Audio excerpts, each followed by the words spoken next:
Memang ini aturan yang dia pakai aturan umum. Termasuk prosedurnya, tahapannya juga dia tahapan bingung. Kadang awal dan akhir tidak jelas yang mana awal dan akhir. Tidak apa-apa, ini suatu batasan ya. Punya besar ya. Baik, kita oh ini kita hargai ini. Status kan untuk tahap tanya jawab ini. Nanti mudah-mudahan Mas Ben juga boleh tanya, ada waktunya ya Pak. Saya sedang siapkan. Status kan Pak Muhammad Mustari PSG. Yang kami hormati Prof. Doni ya, sekarang ketemu di ruangan di lapangan ya, tempat kami ya. Yang kami hormati Pak Kaprodi, Pak Sudirman, penguji dan juga Pak Dr. Untung serta Pak panggilannya Pak Rahman. Assalamualaikum warahmatullahi wabarakatuh. Waalaikumsalam. Selamat pagi menjelang siang. Mungkin saya tidak akan banyak bertanya, tetapi mungkin akan beberapa hal masukan terkait tentang proposal ini, Prof. Yang pertama, saya juga ini kalau nggak salah sekolah perjumpaan ini hanya ada di NTB kalau nggak salah ya. Saya udah pernah ketemu juga sama Pak Guru Rahmat ini sebagai model ya. Tapi yang saya tanyakan, apakah perbedaan sekolah PSP dengan model sekolah program perjumpaan? Karena ini pada prinsipnya sama ya untuk peningkatan pendidikan karakter di dalamnya ya. Ini apakah sama atau tidak? Yang kedua pertanyaan saya, apakah sekolah perjumpaan ini masih berjalan atau tidak? Ya, ini itu yang pertanyaan. Yang berikutnya mungkin ada perbaikan-perbaikan di dalamnya ini, ada jadwal bisa diperbaiki, ada sumbernya, ada tabelnya, ada judulnya ya, termasuk ada beberapa hal terkait tabel-tabel itu ya dari saya, dan ada beberapa sumber yang perlu disampaikan. Saya ditorek-torek di sini. Mungkin ada teori-teori ya. Nah, teorinya tadi sudah banyak tuh teori yang diutarakan tadi. Akan tapi di sini itu sekolah tadi sekolah perjumpaan memang ini masih dari pusat saya belum pernah dengar, baru di NTB saja. Memang digagas oleh kalau nggak salah gubernur yang lama ya. Iya, untuk launchingnya Pak Husni Mu'az yang punya ya itu sekarang memang berkembang, tapi sekarang tidak ini lagi, tidak mencuat lagi. Sekarang diganti oleh PSP. Justru di PSP itu di dalamnya untuk meningkatkan karakter banyak di situ ya, ada profil pelajar Pancasila di dalamnya lebih. Dan di sini saya lihat isinya hanya mengembangkan bahasa kalau nggak salah di sini ya, dari segi bahasa, teknik percakapan, komunikasi dan sebagainya. Mungkin itu yang saya pertama ini kan sampaikan ya. Terima kasih Prof. Baik. Silahkan dikomentari. Oh langsung Prof. Langsung aja. Terima kasih Pak Dr. Mustari. Jadi SP ini sebenarnya jangan dibayangkan bahwa sekolah perjumpaan ini sebagaimana sekolah yang ada secara umum. Tapi yang dilatihkan di dalam komunitas ini, apalagi lembaga pendidikan formal, sebagaimana yang diutarakan tadi itu, sebenarnya bagaimana pembelajaran diri setiap orang. Jadi prinsipnya pengujiannya kalau menurut saya, kalau dia masih membutuhkan dana yang besar dalam rangka mengeksekusi sebuah program, itu tidak praktis. Dia harus diupayakan semurah mungkin. Jika dia masih murah dan bisa dilakukan, maka itu yang disebut sebagai, menurut pandangan hemat kami adalah itu yang bagus, yang ideal, yang bisa digunakan sebagai, harus populis, tidak boleh elitis. Karena karakter itu menyangkut diri setiap orang. Setiap orang sebisa mungkin bisa dilakukan oleh siapa saja, dan dia harus murah kondisinya. Kenapa kemudian dia kalau dipertanyakan tentang dia tidak bisa bergerak di level nasional dan lain sebagainya, karena memang prinsip sekolah perjumpaan inilah prinsip pembelajaran diri, bahwa setiap orang adalah pembelajar, dan itu dimulai dari mental state, kondisi batin tadi itu. Kita tidak bisa memaksa seseorang atau mengharuskan seseorang untuk melakukan dan membelajarkan ini, tetapi diri setiap individu adalah pembelajarnya tadi itu. Dalam hal ini yang peneliti maksudkan adalah bahwa dengan sekolah perjumpaan ini, dengan membangun mental state, dengan prinsip-prinsip kebenaran, prinsip-prinsip kejujuran, dengan berbagai varian bahasa yang tadi itu sebenarnya tercakup dalam tindakan. Karena setiap kita berbahasa sebenarnya kita sudah melakukan tindakan di dalamnya. Jadi SP ini memang sudah berjalan dan sampai sekarang tetap berjalan.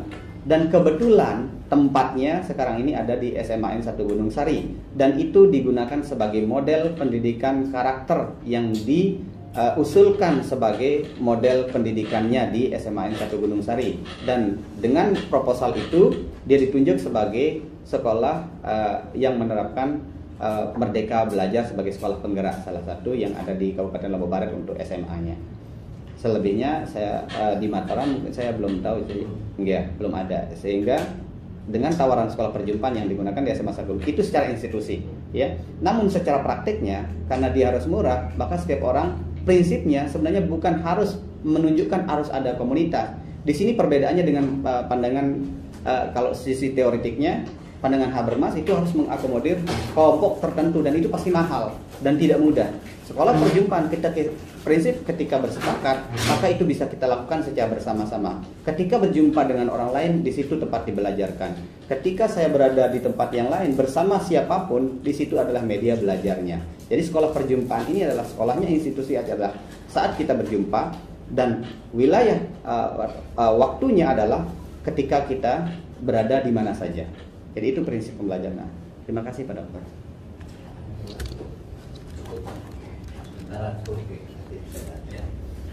Baik Pak Dokter. Terima kasih Bro.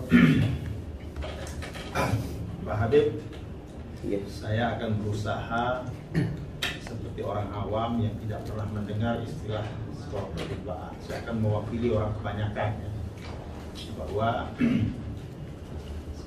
tidak pernah mendengar tentang sekolah perjumpaan ini binatang apa sebenarnya. Kan gitu, binatang apa dia? Apakah memamah biak, melata, atau apa? Itu saya mencoba, walaupun saya sering terlibat di awal-awal diskusinya di mana lahirnya, tapi saya akan mencoba menjadi orang awam. Nah, sebagai orang awam, saya kan perlu mendapat gambaran apa itu. Kalau di MAW 1H, wordnya itu dulu, apa itu, binatang apa dia. Kemudian kenapa dia muncul ini di dalam ruangan ini, kan gitu. Nah oleh karena itu maka sebelum kita masuk ke topik dan judul penelitian Pak Habib, ya, mungkin di latar belakang itu perlu diberi gambaran kepada saya yang mewakili orang awam itu tentang apa sih yang ingin dikembangkan, ya. Tadi kan ada pertanyaan dari Pak Mustari bahwa apakah ini sudah, sedang, dan telah. Itu kan nanti arahnya ke model ya. Jadi kalau dia sudah, beda proposalnya, arahnya beda. Kalau sedang, beda juga. Kalau sudah pun beda. Nah, oleh karena itu maka sebagai orang awam, pada latar belakang ini harus digambarkan. Jangan Anda mengutip kata orang, apa sih menurut Anda ini, apa yang dilihat pada dunia pendidikan ini, apa yang ingin dijawab oleh sekolah perjumpaan itu. Kita tahu sekolah perjumpaan itu apa. Sehingga nanti kita di awal kalimat, misalnya di latar belakang, Bapak harus jelaskan kondisi yang ingin dicapai oleh sekolah-sekolah di Indonesia ini apa sih sebenarnya. Apa yang ingin dicapai, kondisi ideal yang ingin dicapai oleh Indonesia dalam menyelenggarakan sekolah. Kan begitu. Lalu bagaimana seharusnya kita bisa melakukan sesuatu untuk mencapai ke sana. Lalu yang terjadi pada sekolah kita sehari ini seperti apa? Di mana kesenjangan antara yang seharusnya terjadi dengan yang terjadi saat ini? Lalu muncul masalah, misalnya kualitasnya kah, pendidikan karakternya kah, sistem tata kelolanya kah, pembiayaannya kah, kemudian efisiensi efektivitasnya kah. Lalu kita menawarkan solusi, gitu kan, solusi yang namanya SP ini. Mengapa SP yang kita tawarkan? Kenapa ada yang lain? Apa hebatnya SP ini? Di mana unggulnya? Sehingga ini perlu dikaji lebih dalam. Kan mestinya itu digambarkan pada latar belakang Pak Habib. Bukan mencopot pendapat ini begini. Ini kebanyakan teman-teman mahasiswa ya, kalau buat latar belakang tidak ada satupun pandangannya dia. Padahal yang kita harapkan itu wawasan mereka untuk mengelaborasi situasi dan kondisi saat ini, ya, yang diharapkan, sehingga muncul kesenjangan antara Dasein dan Dasolen, kemudian muncul solusi-solusi cerdas. Nah, ya. Kemudian muncul inovasi apa yang kita bisa berikan pada bangsa ini untuk membantu bangsa ini. Seperti Pak Habib sekarang ini adalah mencoba menawarkan satu model, yaitu sekolah perjumpaan. Kan begitu kan? Nah, jadi dari situ kita mulai membangun. Lalu pada arah mana kita ingin meneliti sekolah perjumpaan itu? Ya kan banyak aspek di situ, Pak. Apa yang bedanya dengan sekolah-sekolah konvensional lainnya? Sehingga kita perlu menawarkan sekolah perjumpaan dalam hal apa dia unggul. Apa kehebatan sekolah perjumpaan itu sehingga menjadi truk kita untuk menuntaskan masalah pendidikan masalah persekolahan di negara kita ini. Nah, di mana hal-hal yang diharapkan? Kan itu harus ada muncul ekspektasi seperti itu. Nah, kemudian baru kita fokuskan, Pak. Fokus kemana? Jangan tidak jelas fokus kita kemana nih, Pak Habib. Nah, apakah ini merupakan sekolah yang sudah dilaksanakan, belum dilaksanakan, atau sedang? Kalau dia sudah, berarti kan ini ada hasil yang akan kita lihat, ada produk, ada keunggulan yang kita bisa tampilkan untuk mengatasi kebakaran, untuk memadamkan kebakaran itu, untuk mengatasi masalah penyelenggaraan pendidikan di sekolah pada level tertentu misalnya. Dalam hal apa misalnya unggulnya? Ketika orang berhadapan dengan high teknologi sekarang, di mana orang sudah tidak mampu bertemu, kemudian dengan sekolah ini kemudian akan terbangun apa, sehingga ada keunggulan di situ, Pak Habib. Nah, arahnya kemana ini? Sehingga kita apakah kita ingin merevolusi sistem sekolahan di Indonesia ini? Tidak lagi dengan sistem sekolah yang ada, tapi misalnya dibangun dengan duduk seperti Depo dulu, atau seperti apa yang kita ingin tawarkan? Ini harus muncul, gitu Pak Habib, ya, menjadi satu model yang ditawarkan dalam bentuk ide. Nah, ini yang disebut dengan inovasi, Pak. Inovasi pengembangan sekolah. Nah, ini yang belum muncul di sini, Pak Habib, ya. Jadi Pak Habib saat ini menganggap bahwa semua yang ada di ruangan ini sudah paham what is the meaning is sekolah perjumpaan itu. Ya kan? Oh, semua Pak Habib sudah menganggap semua ini kita sudah melaksanakan, sudah tahu gitu. Nah, cobalah berlaku menjelaskan kepada orang awam seperti saya ini misalnya. Itu yang pertama, Pak Habib, ya. Jadi harus dipertajam apa hebatnya, apa keunggulan, jangan lalu dilengkapi dengan menurut Ani di sini, menurut ini. Nggak ada sumbangan. Kalau tentang kutipan, nanti mempertajam di teori aja, Pak. Ya. Semua kutipan berhubungan dengan teori itu tarik dia ke bab 2 aja. Ya. Termasuk juga bagaimana melakukan, seperti apa pedomannya, seperti apa diskusinya, itu tarik di bab 2 saja, Pak. Nah, kemudian baru kita arahkan kemana, sehingga jelas subjek dan objek penelitian kita, Pak. Ya, itu yang pertama, Pak. Yang kedua, kemudian kalau ini sudah terlaksana dan punya produk yang jelas, mungkin ya arahnya seperti best practice, ya, best practice. Kemudian untuk dikembangkan menjadi diseminasi menjadi satu model penyelenggaraan sekolah di lapangan, begitu, Pak. Sehingga jelas posisi kita sebagai pengembang, sebagai pemikir, sebagai atau penggagas, atau sebagai monitoring dan evaluasi untuk melihat bagaimana kualitas penyelenggaraan pendidikan kita di sekolah. Nah, kalau sudah jelas posisi kita, lalu kita bisa saja, tadi kan saya bilang, bisa saja dengan model best practice. Nah, kalau kita lari ke pengembangan kan, kita ingin mengembangkan model-model, kita harus tahu model sekolah konvensional sekarang ini di mana kelemahannya, di mana kita bisa tampilkan dengan model SP ini untuk melengkapi kelemahan, atau kita renovasi semua, ya, kita gugurkan sistem sekolahnya dengan, kemudian kita hitung efisiensi efektivitas mana yang lebih efektif dalam penyelenggaraan pendidikan, apakah SP ini yang cocok, atau kita mau melahirkan satu model inovasi menggabungkan kelemahan-kelemahan pada konvensional kemudian ditambah dengan sekolah perjumpaan pada aspek apa ya? Nah, itu yang perlu kita pikirkan. Nah, sehingga nanti kalau judulnya penerapan begini Pak Habib, itu kesannya orang penerapan itu kan yang diterapkan itu apa sih? Resep masak misalnya, bagaimana menerapkan metode strategi, itu penerapan Pak. Apalagi fokus yang Pak Habib Panu ini, fokusnya kemana sih? Penerapan sekolah perjumpaan. Ya? Penerapan sekolah perjumpaan di SMA 1 Coba lihat fokusnya ada 2. Penerapan model. Ini seolah-olah model ini sudah teruji Pak. Kalau begini modelnya sudah teruji, sudah dikembangkan, sudah jadi. Nah, untuk melihat satu model yang sudah teruji, itu ada namanya penelitian pengembangan Pak, R&D. Nah, apakah akan Bapak mengambil model R&D ini ataukah model best practice, tinggal mencaplok saja satu model diterapkan di pilot project di sekolah mana, atau sudah terpilot project lalu bagaimana kita catat seperti apa dia pelaksanaan sekolah, sehingga nanti kemudian akan lahir rekomendasi ini loh the best practice untuk menyelenggarakan sekolah dasar kah, SMP kah dan sebagainya. Atau tidak bisa seperti itu, ini loh yang bisa dipadukan dalam rangka meningkatkan kualitas apa? Misalnya proses kah? Atau untuk mengkreatifkan siswa?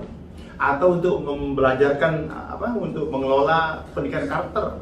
Atau di mana lebihnya? Sehingga lebih spesifik Pak Habib.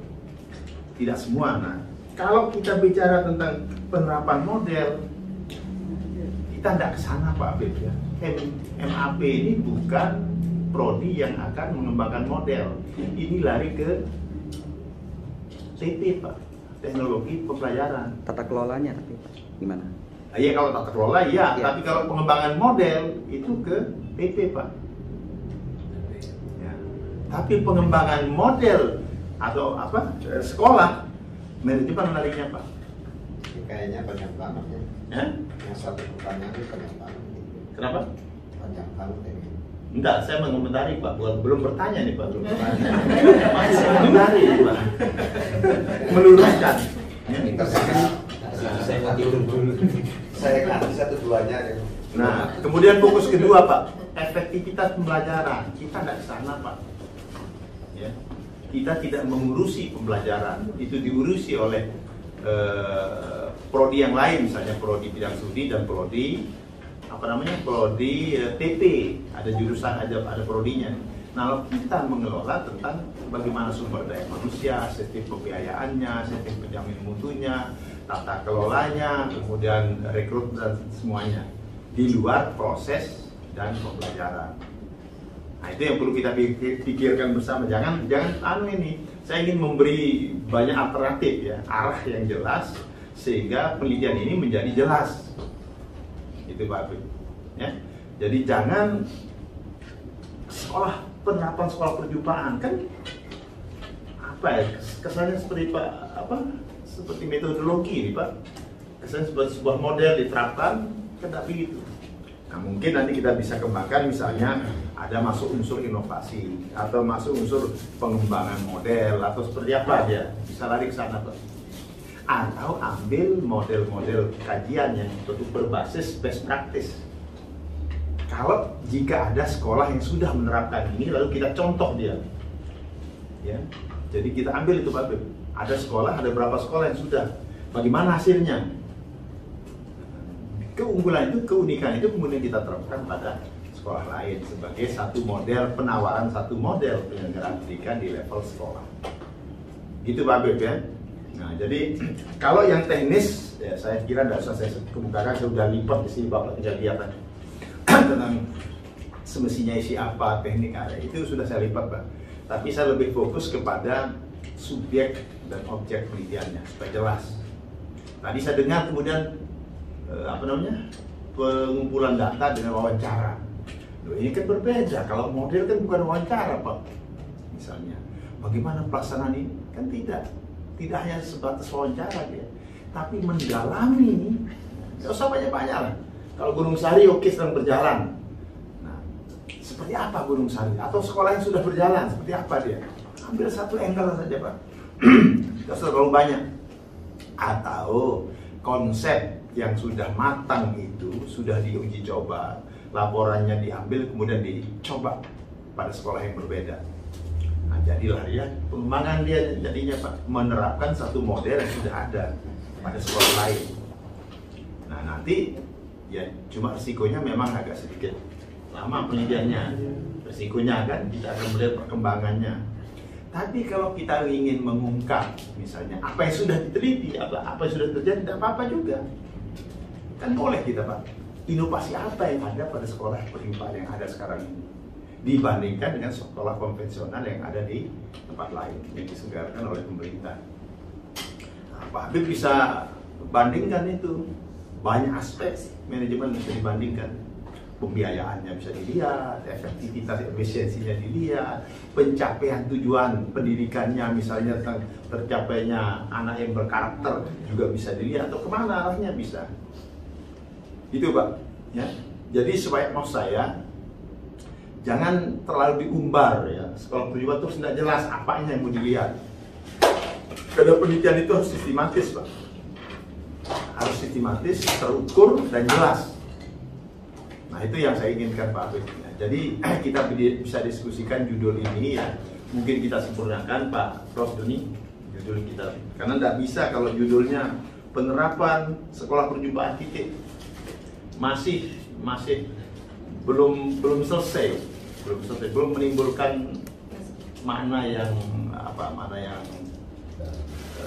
mendalam, yang spesifik gitu. Nah ini sehingga karena judulnya masih agak terbuka, sehingga masalahnya juga tidak ditopang oleh mengapa sekolah perjumpaan itu yang diangkat, karena belum muncul juga tuh Pak Habib.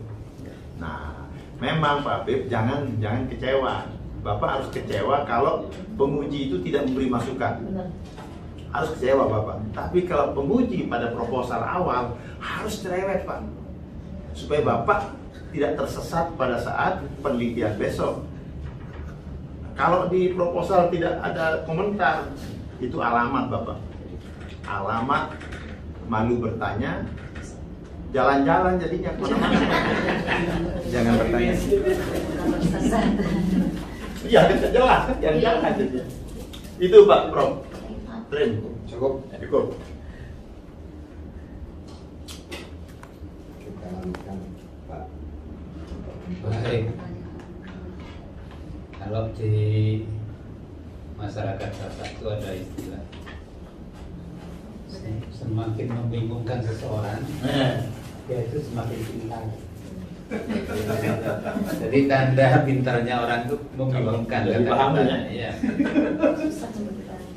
Nah kalau saya sudah ingatkan itu saudara Hafiz, gunakan bahasa Yumi yang bisa dibahas banyak. Tadi Pak Dirman itu menyinggung itu kan.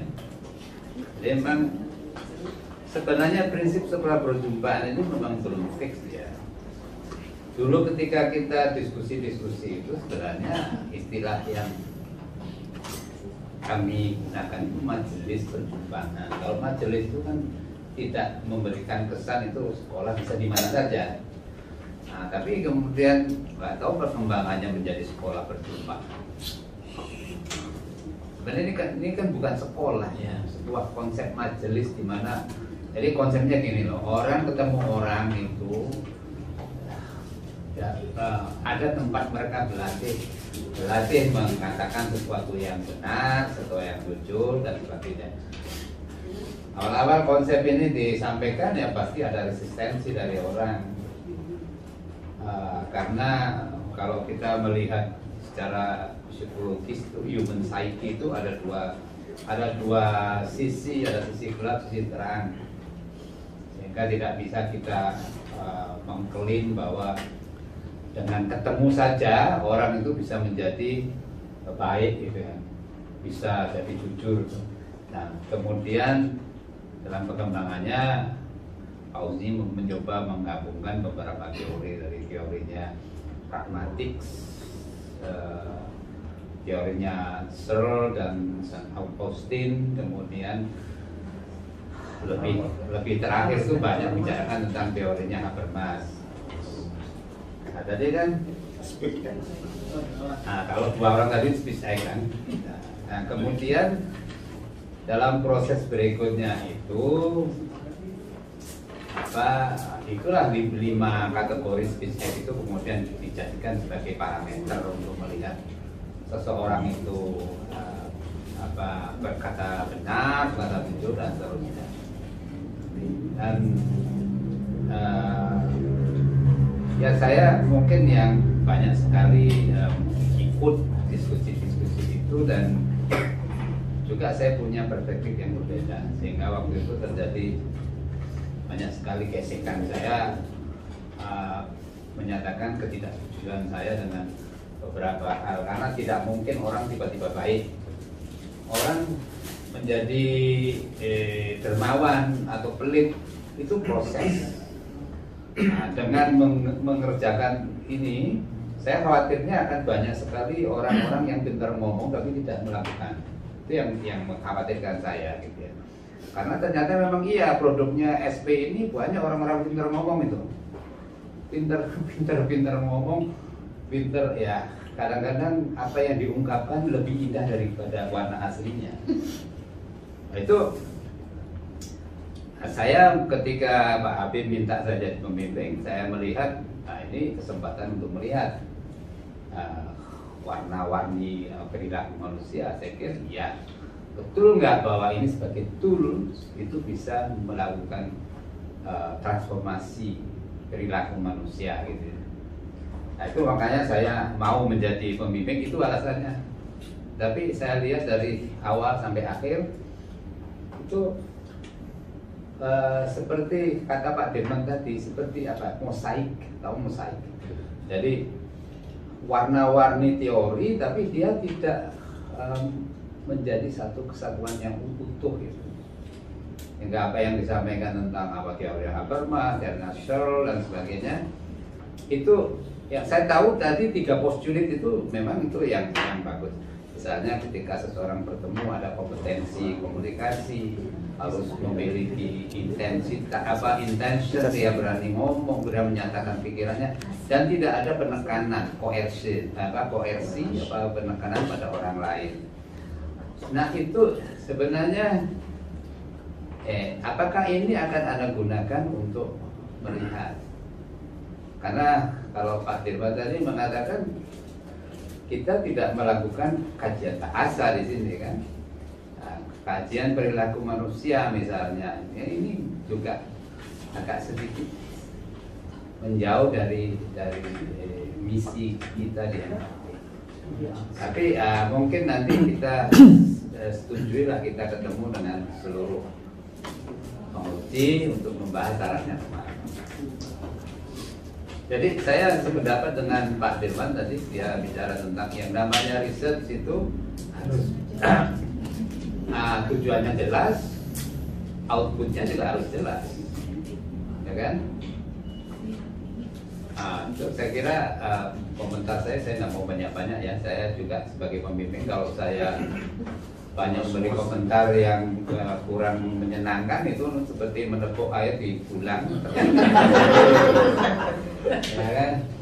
Jadi saya akhirnya aja sampai di sini. Nanti kalau perlu kan, ya karena ya ini sesuai dengan anjuran kembali lagi ke Kaprodi kan.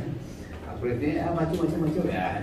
Pak Joni bilang maju ya, masa saya mau mundur ya, maju juga. Ya itu kalau nggak dihidupkan nggak berani maju. Iya, Luntur mancingnya. Betul lah. Sudah maju ditakut-takutin lagi.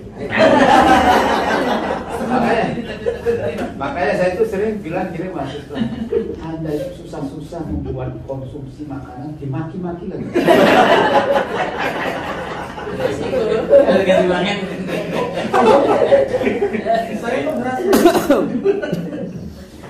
Ya, saya kira demikian. Terima kasih Pak Joni. Mau menanggapi atau mungkin sekalian dari ini, mungkin dari Mas tidak ada.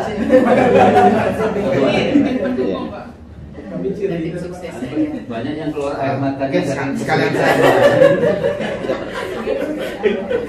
Ya, Prof. Baik. Ya, Prof. Semangat, Nah, habis biar semangat. nanti Mari, Prof. Ya, Prof. menanggapinya keseluruhan, saya juga akan sebagai MC ya, saya juga saya senang dapat tantangan, ya, senang bingung juga, tapi kan memang apa ya, yang perang itu diawali dari gelar, jadi kita harus berani dan bisa itu diawali dan tidak bisa.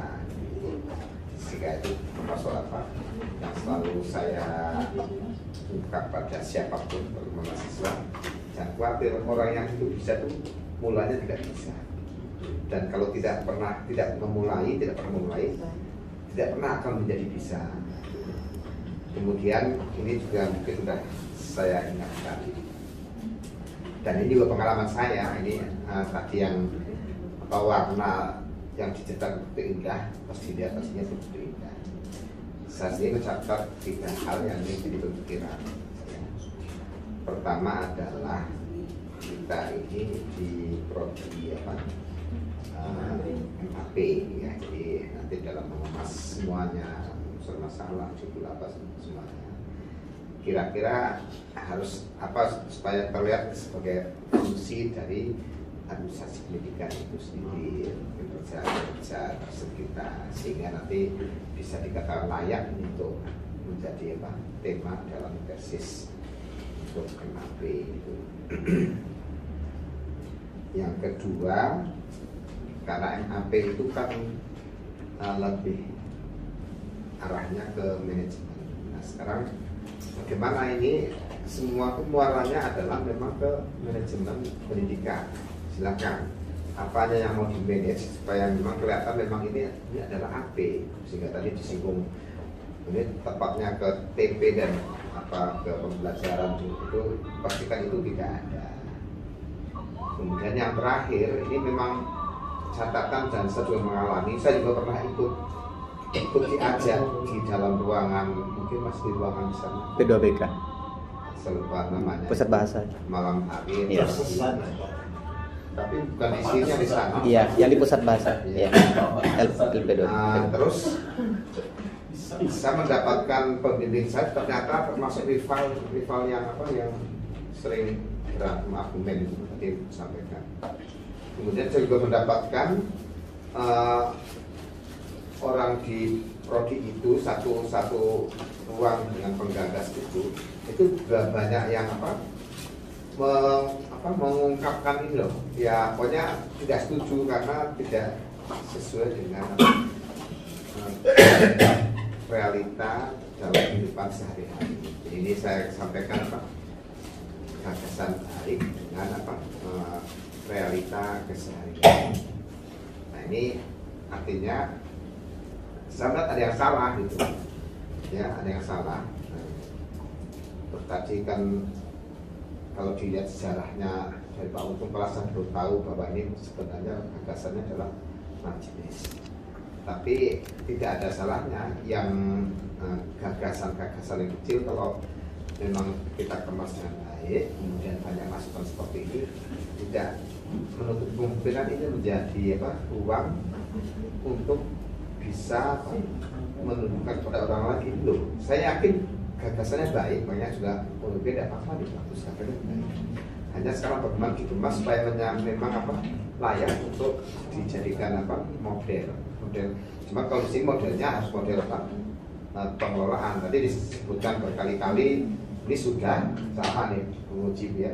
Ini sudah, sedang atau belum ya. Kalau belum kan berarti bukan kita cipta masalah best practices. Kalau best practice seperti yang sudah ya. Kalau sedang berarti sudah dialami bagaimana ya, mungkin kita akan menyusun sesuatu yang menjadi lebih baik terkait ini. Nah mungkin itu masukan dari saya kembali lagi tadi sama dengan Pak Dokter untuk pada prinsipnya tidak ingin dikatakan menghambat. Oke, siap, kita nanti sambil diskusi ketika ujian. Tapi tadi udah dorong-dorong ternyata udah masuk di Jelungkup. Prof Jol, tapi kita jangan biarkan menggantung gitu. Kita sepakati saja saat ini gitu. Sebentar kita beri dulu ya, Pak. Mungkin punya alasan karena di latar belakang kan itu juga ada landasan mengapa ini layak untuk diangkat kan. Silahkan saya beri waktu untuk memberikan tanggapan. Saya sedikit aja ya. Oh silahkan. Jadi ini sebenarnya sedang berlangsung, Ya. bukan sesuatu yang angkat. Jadi siapa Saiful Ahyar ya, yang jadi kepala sekolah itu yang mendapat dia mendapat legasi legasi dari almarhum Pak Husni, Ya. melanjutkan ini. Kita nggak tahu bagaimana implementasi ini ini sebenarnya sudah mulai. Jadi kalau Anda Ya, mau tapi saya tidak tahu seperti apa hasilnya, belum tahu. melakukan evaluasi atau ingin melihat cara pelaksanaannya juga Boleh. bisa, nggak ada masalah. Jadi itu fokusnya. Ya itu. Jadi ini bukan sesuatu yang jadi gini, sekolah perjumpaan itu kan konsep informal itu, konsep pendidikan informal. Jadi gambaran idealnya Pak Husni itu ya setiap orang itu bertemu, selalu ingin rindu ketemu, itu, ya kan? Itu konsep awalnya itu seperti itu, sehingga kita saling merindukan, kita tidak saling berbohong karena kita ini semua adalah saudara, itu prinsip awalnya. Nah ini kemudian diformalkan di satu sekolah namanya SMA N1 Gunung Sari. Nah seperti apa model pelaksana? Saya kira Ya, saya iya. mencoba membantu aja. Iya, memang Atau gini Pak Gus, sebelum Sidean sampaikan tanggapan Prof. Yoni, mungkin supaya lebih dipertegas saja penelitiannya, misalnya implementasi sekolah perjumpaan dalam pendidikan karakter di SMP Narmada atau SMA. Gunung Sari jauh lah. Oh, misalnya di SMA Gunung Sari, Narmada Gunung Sari, itu kan lebih spesifik Pak. Ya, Jadi ganti. Tambahkan variabel lain. Jadi lebih gampang, lebih realistis, lebih nyata. Nah kalau yang Pak Habib ini kan belum ada ujung ini, Ya. nggak ada ujungnya sama sekali. Nah kan lebih realistis sekarang Pak Habib ya. Saya tidak hanya mampu mengomentari Pak, tapi Ya. saya akan berikan siap, solusi juga. siap. Ada banyak hal. Saya tadi satu misalnya implementasi sekolah perjumpaan dalam pendidikan karakter di Pancasila. atau profil Pancasila lebih mantap sekarang, nggak karakter lagi kan? Karena itu meningkatkan IQ. Bicara meningkatkan itu. Ganti sekarang karakter juga di profil pelajar Pancasila kan lebih up to date judulnya kan? Oke, baik. Cuman kalau dalam apa tadi belajar Pancasila itu Semakin membingungkan. maksudnya tidak general itu, karena teori ini kan istilah ada lagi profil Pancasila, nanti Pak, profil lain-lain lagi. Proyek Istilah perbuatan. lebih- Ini selesai. Enggak, lebih generik aja, lebih generik. Saya khawatir kalau Kalau 2024 istilah- Jokowi berhenti bahaya.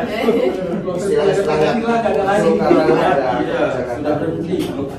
Atau mungkin peningkatan pendidikan karakter boleh. Ya, ambil yang generik, jangan Generik, yang ya. terkait dengan apa. Yang jelas Nah, pilnya itu resepnya itu dari SP. Ya. Jadi dia sakit atau dia ingin meningkatkan profil Pancasila dengan satu resep ini. Atau penguatan pendidikan karakter bisa. Nah, juga. boleh. Penguatan. Jadi lebih spesifik. Kalau profil Pancasila kan sudah umum lah gitu kan. Oh, ada semua. Karena menterinya sekarang. Iya. Profil Bali. Tapi Pak Habib, jangan menghilangkan esensi SP-nya. Ya. Iya. SP sebagai sebuah motor, sebagai model. Iya. Nah, jangan dihilangkan itu. Tetap SP-nya ada, cuma ujungnya tadi. Ujungnya itu ya. Ini nanti luarannya pelan-pelan bisa membuat buku. Iya, memang inovasi dia larinya. Tapi di tesis tidak usah sampai sana lah. Nanti kalau Yuk, kalau ini wajib besok kita wajibkan ya. buat jadi Jadi buku. Harus jadi buku ini Mas. Ya, silakan komentari. Oke, silakan. Terima kasih Pak Kaprodi, Pak Prof. Joni, Pak Untung Waluyo, dan Pak Dr. Mustari atas masukan dan saran yang telah diberikan. Yang pertama, sangat bagus sekali saran yang penggantian judul tentang supaya kelihatan core problem atau value problemnya nanti yang akan dibangun. Tentang saya coba jadi satu-satu, ada tawaran tentang bagaimana implementasi sekolah perjumpaan dalam implementasi sekolah perjumpaan sebagai model pendidikan karakter di SMA 1 Gunung Sari. Tawaran pertama ini sebelum saya komentar yang lain. Kemudian ada usulan juga tentang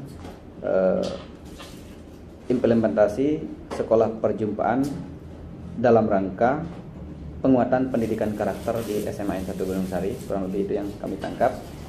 Terima kasih atas masukan ini. Usah pakai rangka, Pak. Ya. Rangka. Jangan pakai rangka. Rangka profil itu bagian dari lurah itu. Ya. Implementasi sekolah perjumpaan sebagai model pendidikan karakter. Satu, implementasi sekolah perjumpaan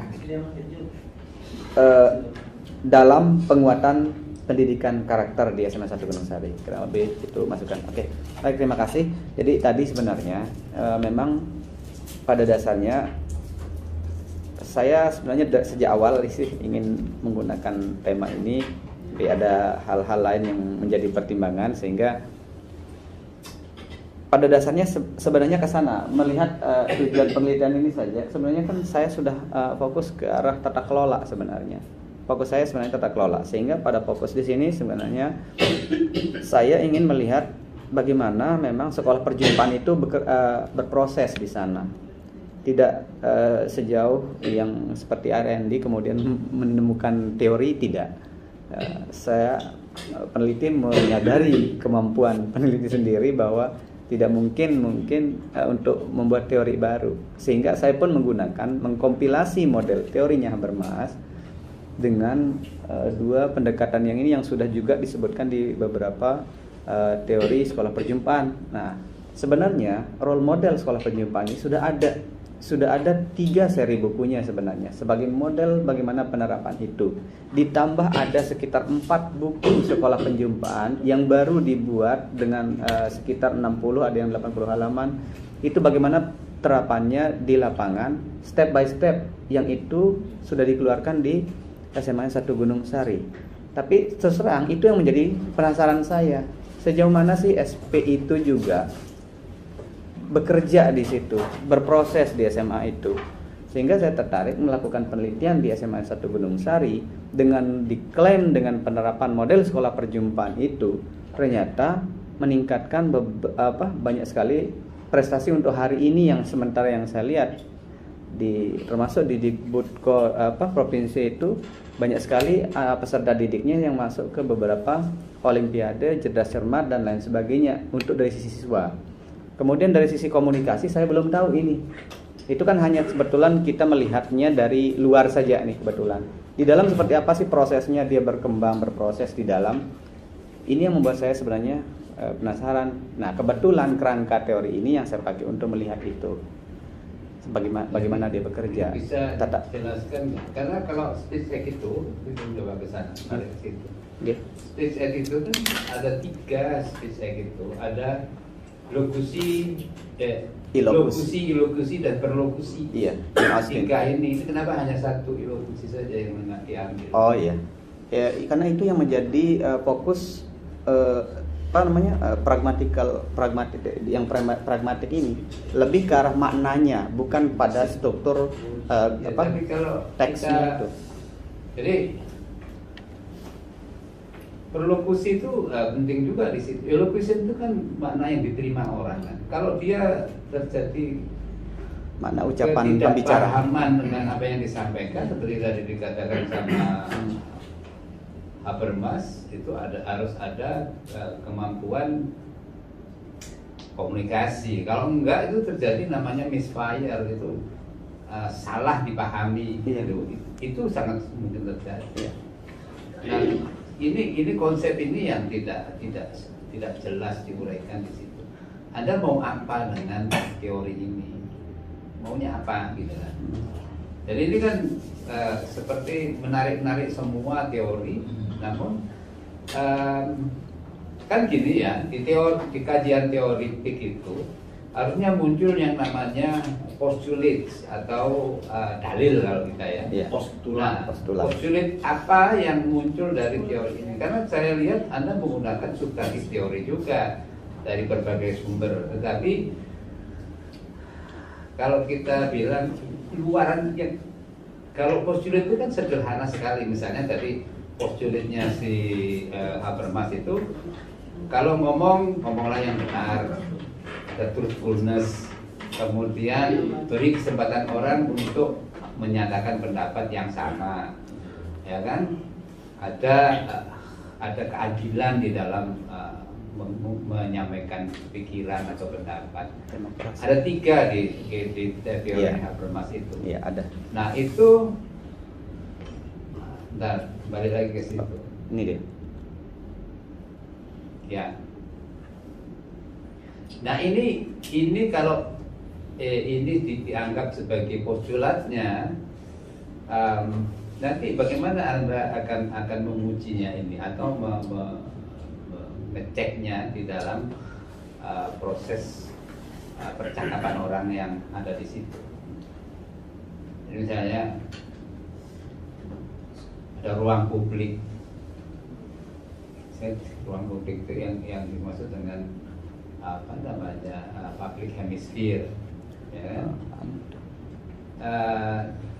Sekarang ini pertanyaan saya, bagaimana Anda akan menggunakan teori ini untuk melihat sebagai lensa melihat apa yang ada di lapangan, Ya. apa yang ada di sekolah itu? Ya. Terima kasih Pak Tonton. Jadi dengan postulat ini, jadi nanti kan untuk melihat itu kan di sana tadi pertama kali ada observasi, melihat tempat lokasi penelitian itu seperti apa dia berproses. Anak-anak itu berproses seperti apa dia di lapangan. Kemudian guru-gurunya membangun komunikasi dengan sesama guru, tata usaha, bahkan mungkin dengan orang tua seperti apa bangunan komunikasi yang terjadi. Bagus nggak dia? Itu dari sisi observasinya. Dari wawancara juga kan perlu nanti beberapa guru yang ingin kita wawancari seperti apa sekolah perjumpaan itu berlaku di sana dengan pendekatan yang tadi itu. Kalau dia sudah menerapkan sekolah perjumpaan, sebenarnya harusnya dia akan jujur mengatakan itu. Jadi orang-orang yang ada di sana pun harus jujur mengatakan bahwa kalau dia memang berjalan, dia pasti harus mengatakan bahwa proses itu berjalan dengan baik. Kalau tidak, berarti dia ada kebodohan, ada ketidaksesuaian antara teori sekolah perjumpaan dengan penerapannya di lapangan. Artinya, ketika dia mengutarakan hal baik-baik saja tentang hal itu di dalam penerapannya, berarti terjadi ketidakseimbangan antara teori dengan prakteknya. Atau sebaliknya, misalnya kalau ada yang whistleblower misalnya yang tidak setuju, itu sebagai tanda bahwa ada problem di situ di dalam. Berarti ada masalah dalam sekolah perjumpaan. Misalnya dalam rangka itu, saya tidak tahu apakah ini kemudian menghasilkan bahwa sekolah perjumpaan yang berlaku di institusi pendidikan formal seperti SMA 1 Gunung Sari ini memiliki hasil yang baik, yang bagus, ataukah ternyata sebaliknya, saya belum tahu sesungguhnya. Tadi kira-kira dengan seperti itu, saya melihat kan di triangulasi nanti kan dari data yang ada, buku yang sudah dimiliki dengan tahapan-tahapan yang harus dilakukan, dengan fakta di lapangan, kemudian ternyata tidak sesuai hasil observasi saya dengan wawancara beberapa teman. Bahkan ketika mewawancari, begitu dia menyembunyikan sesuatu, berarti ada ketidakterbukaan, berarti ada masalah di ekspedisi itu. Kurang lebih buku yang dipakai sebagai buku panduan itu harus Anda kuasai. Ya. Karena itu sebagai semacam alat untuk mengikuti perkembangan. Apakah mereka betul-betul sesuai dengan desain atau enggak? Iya. Saya kira itu cukup. Ya, saya kira ini ya, mulai melihat ya, dasarnya di sini. Saya mulai lapar, Pak. Bukan hanya ini ya, ini bukan tapi semua orang yang terlibat di sana, Iya. di siswa, Guru, pegawai, pengelola, Iya. ya, itu semua itu harus dilihat. Iya. Hanya satu saja tantangannya adalah bahwa proses itu kan tidak semua terlihat, tapi mungkin bisa diukur dari performa kelompok. Mungkin tadinya semua orang tidak terlalu harmonis, sekarang jadi harmonis. Ketika mungkin itu yang salah satu indikator yang bisa digunakan, dimasukkan ke dalam saja nanti. Atau ada guideline misalnya di buku itu ada nggak guideline-nya? Ya. Ada guideline-nya nggak Di bukunya, di buku yang ada langkah-langkahnya ada di langkah-langkah untuk mengompres. Iya. Mengompres SMA Gunung Sari ini seperti apa?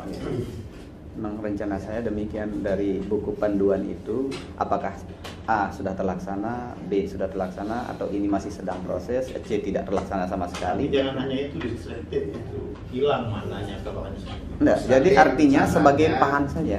Rencananya sendiri untuk memantau atau ada tim yang akan saya kebetulan kemarin minta teman diskusi juga bantu.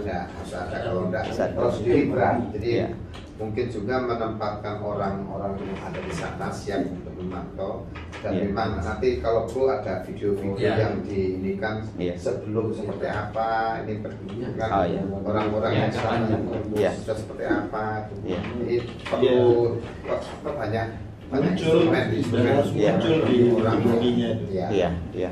Insya Allah saya bisa dapatkan video-video kegiatan. Yang disoroti adalah mekanisme komunikasi antara semua orang, guru dengan guru, guru anak, guru dengan pengelola, pengelola dengan anak, semuanya dilihat. Bahkan ketika ada anggota masyarakat luar yang di situ juga.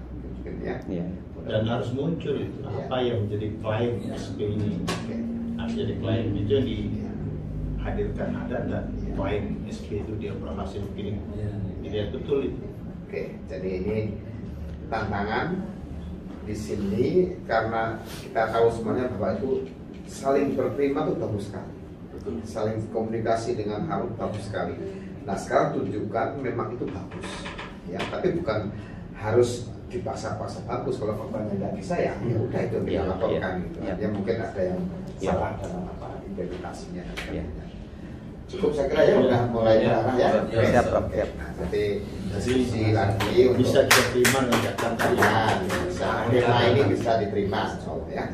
Oke, selamat. Dan saya senang, dan memang saya selalu senang dengan hal-hal yang baru. Saya juga pembimbing juga sama, punya tantangan jangan sama dengan yang sudah itu aja variabelnya itu lagi yang muncul kan. Ini cukup ya? Kita tutup ya, udah lapar ya? Oh ingat aja. Saling berterima, terima informasi maksudnya. Nanti lupa. Baik, alhamdulillah alamin ya kepada ini insya Allah kan secara tersirat ya, secara implisit tadi sudah menerima. Berarti kalau menerima berarti sudah legowo untuk membolehkan ke proses selanjutnya, sehingga terima kasih. tidak perlu keluar ya. Baik, dengan ini ya saya ucapkan terima kasih kepada tim penguji yang secara komprehensif sudah ikut mewarnai supaya tema tesis yang diangkat ini memang betul-betul nantinya bisa memberikan makna dalam rangka pengembangan pengelolaan pendidikan di negara kita ya. Amin. Gunung Sari dulu dan NTB ya. Amin.